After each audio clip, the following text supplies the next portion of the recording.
السلام عليكم ورحمة الله وبركاته. ازيكم حبايبي؟ عاملين ايه؟ اهلا بيكم. عزة فهمي واسرار المطبخ. هنبدأ بالصلاة والسلام على رسولنا الكريم. اللهم صل وسلم وبارك على سيدنا محمد. كل سنة وانتم طيبين يا جماعة. عيد اضحى مبارك عليكم وعلى أمة المسلمين اجمعين. طبعا الحمد لله بيوت الناس كلها عمرانة بالخير والبركة، مفيش بيت اليومين دول خالي من اللحمة. ربنا يا رب يجعل بيوت الناس كلها عمرانة والناس كلها مرضية يا رب ومبسوطة. طبعا انا جبت حله على النار، حطيت فيها الميه ونقطه خل يا دوبك غلت. سقطت اللحمه بس لسه ما سقطتش البهارات، هقول لكم ايه هنسقط ايه دلوقتي. ومعايا الطاسه بتاعتي حطيت فيها معلقه سمنه وحبه زيت، واخرط بصلتين اتنين مش اكتر من كده، وهقول لكم هنعمل فيها ايه. بس قبل ما نبدا الفيديو بتاعنا، يا ربنا يرضيك ويكبر بخاطرك اللي هتحطي لي كومنت حلو ودعوه حلوه وتحطي لايك واشتراك للقناه، ولو الفيديو بتاعك تعملي مشاركه ليه، لان اللايك بتاعكم والكومنت اللي هتحطوه هيرفع الفيديو وهيخلي ناس كتير تشوفه. فانا كده اخرط البصلتين دولت، هحط عليهم ربع كيلو لحمه مش اكتر من كده.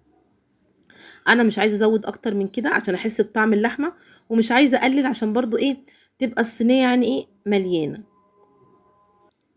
هخرط كده البصلتين وهقلب فيهم تقلبتين يا دوبك البصله تدبل بس.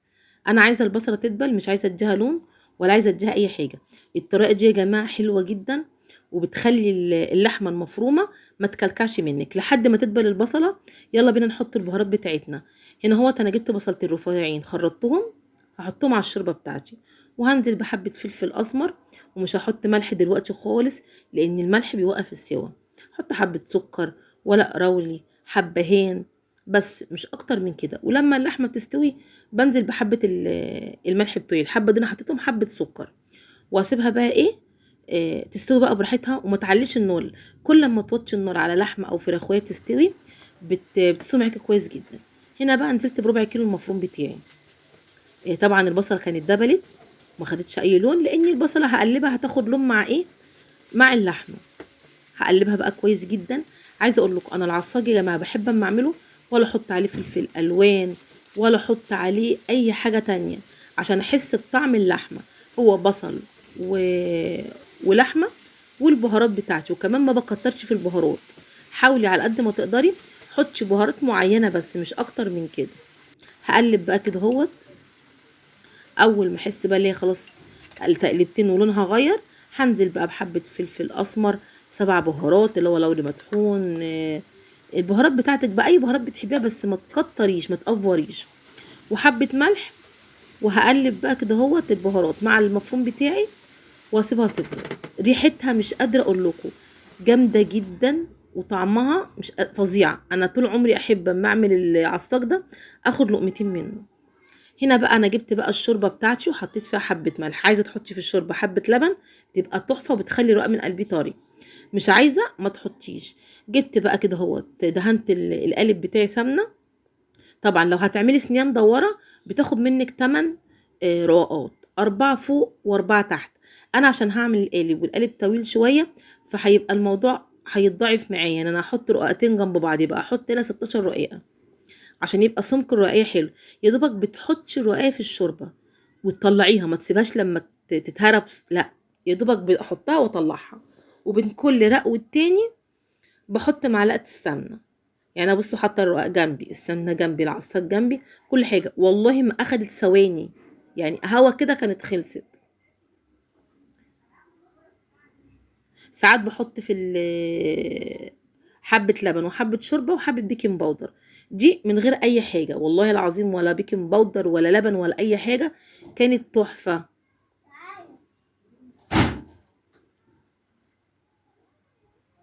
تمام. هحط بقى بين كل رق والتاني معلقة سمنة.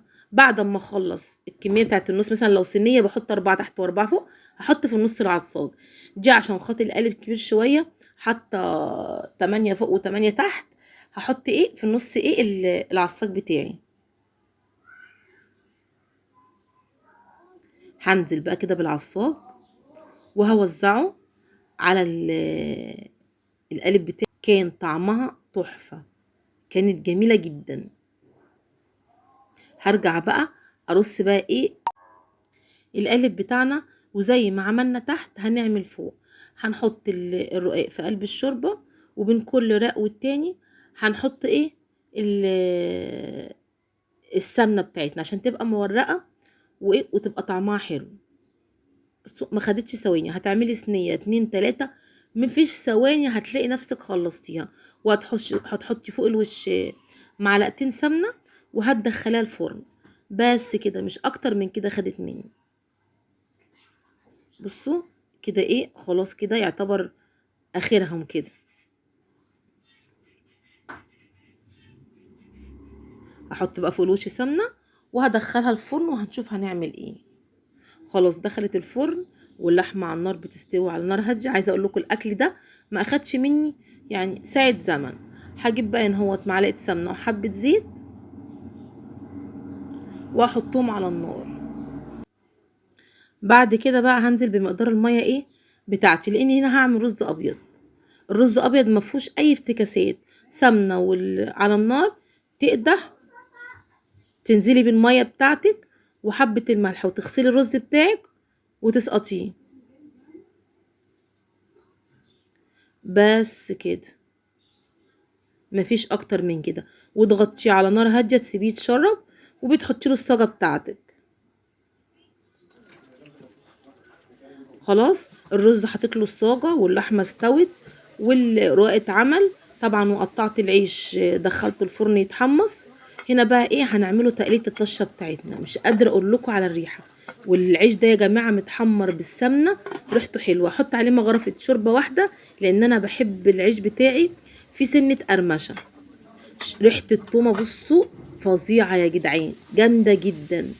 طبعا ايدك فيها وبتقلبيها. هحط بقى الرز بتاعي كده هفرده فوق العيش لحد ما احمر ايه التومه بتاعتي.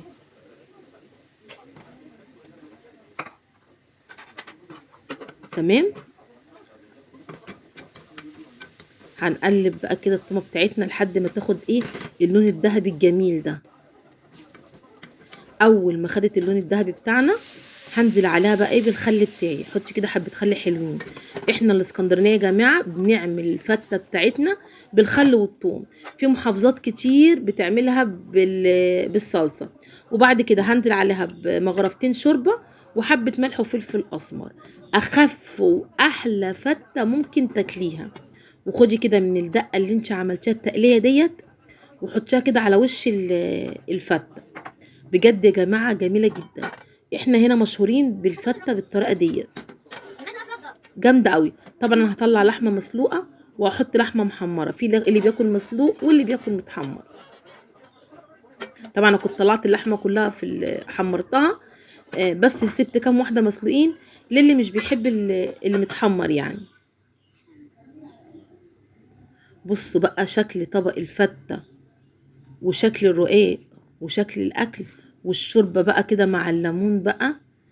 بصوا والزيتون المخلل بتاعك. بصوا الرقاق شايفين الرق عامل ازاي من فوق ومن تحت وشايفين شكله جميل جدا مع مخلل الزيتون اللي احنا عاملينه مع بعض والشوربه كده عصوري كده عليها الليمون.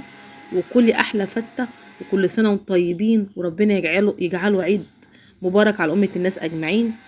وانا هنا وصلت لنهايه الفيديو بتاعي. لو وصلت لحد هنا متبخلوش عليا بالكومنت الحلو والدعوه الحلوه واللايك والاشتراك للقناه وتفعلوا زر الجرس تعملوا متابعه صفحه الفيس وتعملوا مشاركه للفيديو حبيبكم واصحابكم يشوفوه. والسلام عليكم ورحمه الله وبركاته.